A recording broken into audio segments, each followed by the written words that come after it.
سب سے پہلے تو اس میں کوئی دوسری رائے نہیں ہے کہ اللہ تعالیٰ کی مخلوقات اور انسانوں میں عظیم تر انبیاء علیہ السلام، پھر ان میں رسول اعظام اور رسولوں میں پھر 4 اولو العزم رسول، اور پھر ان میں سید الانبیاء نبی کریم صلی اللہ علیہ وسلم ہے۔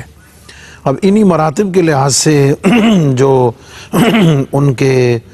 ان پر ایمان لانے والے جو صحابی کہلائے، حضور علیہ السلام نے ان کے لیے صحابی کا لفظ پسند فرمایا، وہ اس مناسبت سے سب سے افضل ٹھہرتے ہیں۔ ٹھیک، ہمارا موضوع چونکہ نبی کریم علیہ السلام اور آپ کے صحبت یافتگان خوش نصیب ہیں، تو میں آگے بڑھتے ہوئے پہلی تو یہ وضاحت کر دوں کہ حضور علیہ السلام کی براہ راست مجلس اور صحبت پانے والے جو خوش نصیب ہیں وہ 2 جماعتوں میں ہیں، ایک کو ہم اہل بیت اور دوسرے صحابہ کرام۔ صحیح، جب ہم صحابی کی بات کرتے ہیں تو اہل بیت اطہار اس میں شامل ہوتے ہیں۔ ٹھیک، بالکل ٹھیک، صحبت کے معنی میں۔ صحیح، لیکن یہ بات مبنی بر حقیقت ہے کہ اہل بیت اطہار ظاہر ہے جو صحابیت کی شان سے بھی متصف ہیں، ان کا درجہ سب سے اوپر ہے، بے شک سب سے اعلیٰ اور سب سے آگے ہے، اس میں کوئی کلام نہیں ہے۔ تو ہم جہاں بھی اپنی اس گفتگو میں ان کی بات کریں گے تو وہ اس میں شامل ہوں گے، وہ اس میں سر فہرست ہوں گے۔ صحیح، نبی کریم علیہ السلام کی حدیث پاک حضرت جابر بن عبداللہ رضی اللہ تعالیٰ عنہ فرماتے ہیں کہ اللہ رب العزت نے انبیاء علیہ السلام کے علاوہ تمام عالم میں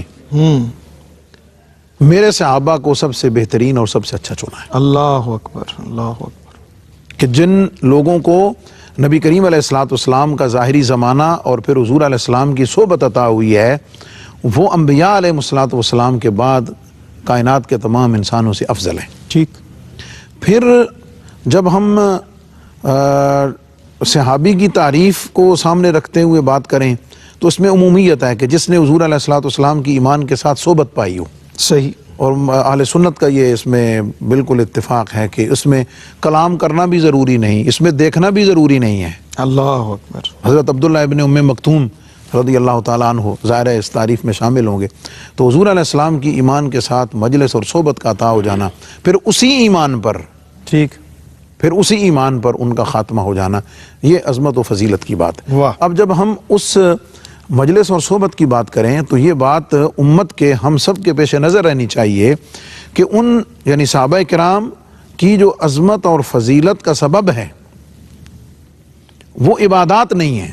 اللہ اکبر، ٹھیک، یہ سب سے پہلے تو یہ امت کے پیش نظر رہنا چاہیے کہ ان کی فضیلت کا سبب عبادات میں سے کوئی عبادت نہیں ہے، ان کی فضیلت کا سبب صرف ایمان کے ساتھ چہرہ والضحیٰ کی زیارت ہے۔ سبحان اللہ، حضور علیہ السلام کی مجلس صحبت میں جو جتنا مضبوط ہوتا ہے، اب آگے ظاہر ہے وہ پھر اس تعلق میں، اس صحبت میں، اس کرم نوازی میں، اس خدمت میں، قربانی میں وغیرہ ذالک، وہ پھر ان میں ایک ترتیب امت نے بیان کی ہے۔ بالکل، اور افضل البشر بعد الانبیاء بالتحقیق جناب صدیق اکبر سے لے کر حضرت وحشی رضی اللہ تعالی عنہ تک یہ تمام سلسلہ حضور کے صحابہ کا۔ بالکل ٹھیک ہے۔